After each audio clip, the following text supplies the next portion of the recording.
girls are we da da da do da dee da do da dee da. They're ready.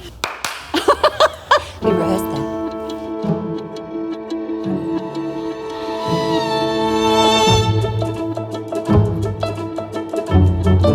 Hello, I'm Beck Reed, and it's great to be back with you at the Victorian Seniors Festival. Coming up, as part of our conversation series, we have the fantastic Alice Cummins and Paea Leach, two women who have been seminal in my life, and we look forward to what they might share with you. Oh, that was great! I think a lot of people feel really deprived of seeing the older body in performance, skillfully performing. Oh, hugely. Yeah. And, it's quite ironic because people even say to me, I'm 42, and I get, you're still dancing. And I think, well, actually, I wouldn't consider myself old, but yeah. So, what do you do? I'm a dancer. Yeah. Oh, you danced, did you? Danced. No, I still dance. I know. I had that 5 days ago, Yes. just the other day. It's wild. I often say to people, well, I'm working with Alice. She's 70, It's fantastic. And we're it's the best project I've done in years. And I still can't believe it. Sometimes I don't feel grown up at all. No. People consider it profound, but I don't. I think, well, of course, that's why she looks so amazing and vital, because she's been moving. Yeah. And I know that from being with dancers who maintain a kind of vitality, not youthfulness looking, but a vitality, which is very different to a lot of the population. Than an idealised youth. Yes. And also you're 70, but you have a wonderful sense of irreverence. I do. When we're dancing together, I never feel like I have to take care of you physically. That's fabulous, isn't it? Even though you sometimes say to me, look, I am feeling a bit 70 today, or I'm feeling fragile, and I say, of course. When we're dancing together and we end up doing these not very touchy powerful. things,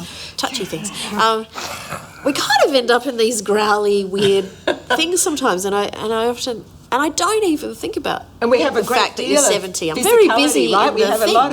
We have a lot of. That's to do going with for it for that's years. to do with really acknowledging, both of us, that I've maintained a practice. Yes. And that takes a lot of rigour to do that. I've had it with only a few people we meet through dancing, or we meet through movement in a sense. Yep. And then we become friends because of the understanding of what it means to... It's like we have another language. Yes, and we understand that, and so then there's an empathy and a... You also have an intensity, which I also have. Yes. And neither of us is scared of that intensity. No. I mean, that's a kind of incredible relief for me. Yes, we talk about that a lot, don't we? Do.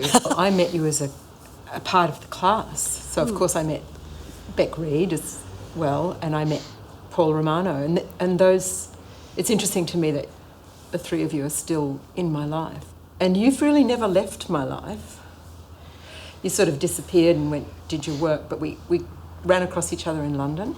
Well, then I didn't see you for a long time, and then I was sort of at the peak of my career, and then I broke my Achilles. And you rang me and said, I want to say that you must be in deep grief, and are you okay? And I said...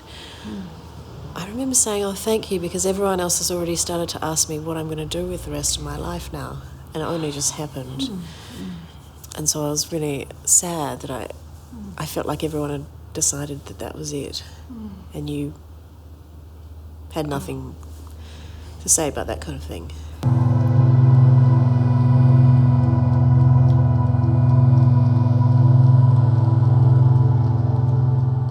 WAPA was the WA Academy of Performing Arts, and you were studying there. I studied there. Yep. And then I was teaching there the year after I graduated, actually, in the theatre department and then into dance. And I also taught there for a long time. Right. On and off. Right. Yeah.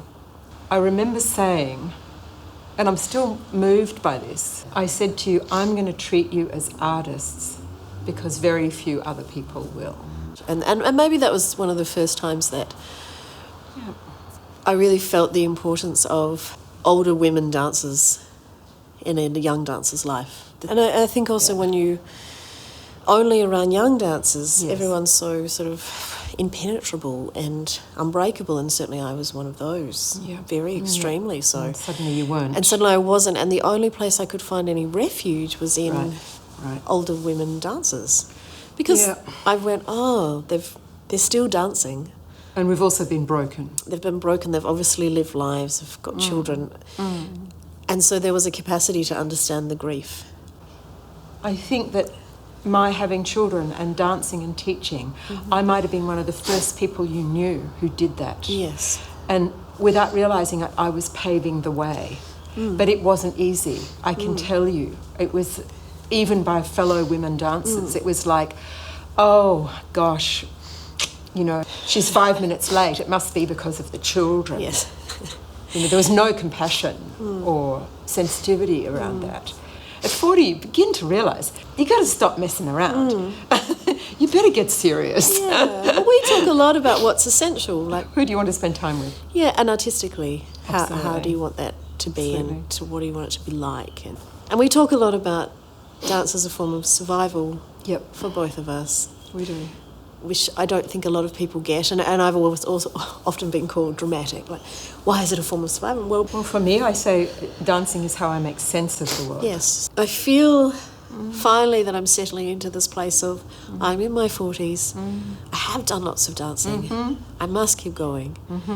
I remember this whole day spent in quite a lot of distress and having a whole day of quite a lot of concern and anxiety about I have to do something else. I have to study something else.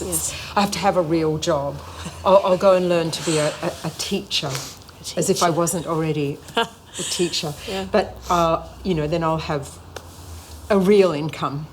And when my son came home, and it was my youngest son, and he was, I think in undergraduate, and I remember saying to him, Daniel, I think I need to go and study something else. I remember him really looking at me the way I'm looking at you, and he said, Mum, you're a dancer, and Mum, you'll never be anything else.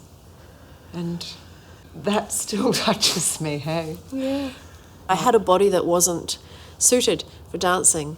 I was born with dysplasia. I had all kinds of hip problems when I was young, and so I was often told that I was too big, I was too strong. And I got quite a lot of injuries, and I think I was just in this grapple with something. And so the only way to be able to keep dancing was to engage with various somatic techniques. And then I ended up, which are, you know, Feldenkrais, Alexander. I get it.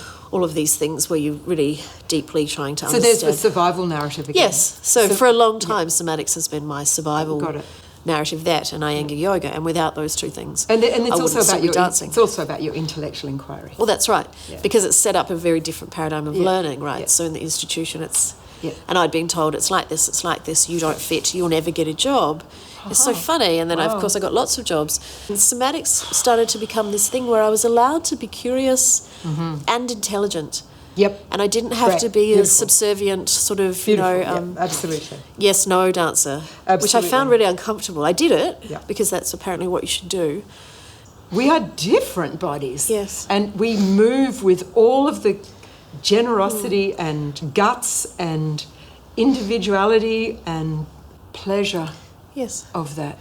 Sometimes think, I've got 10 years with Alice. That's not much. That's not much. And then after that, I've got some work to do. And there will be other women who will need my help. And my first year, I remember thinking, how do I describe this massive body of work? And I think I described it as a study of the moving body. That was about it, really. It's a study of the moving body. And I guess, I think embodiment for me through this practice is it's an acknowledgement that the body is intelligent. We're not just a nervous system organisation. And that when we only do that, we're limiting our potentiality as a human being. Yes. So that's, for me, my life's work, in a way, to have stayed in that with the dance. And I've also chosen that movement and dance is the primary way that I both teach and explore and research this practice. Yeah. There you go. That was pretty good. I'm ready, darling.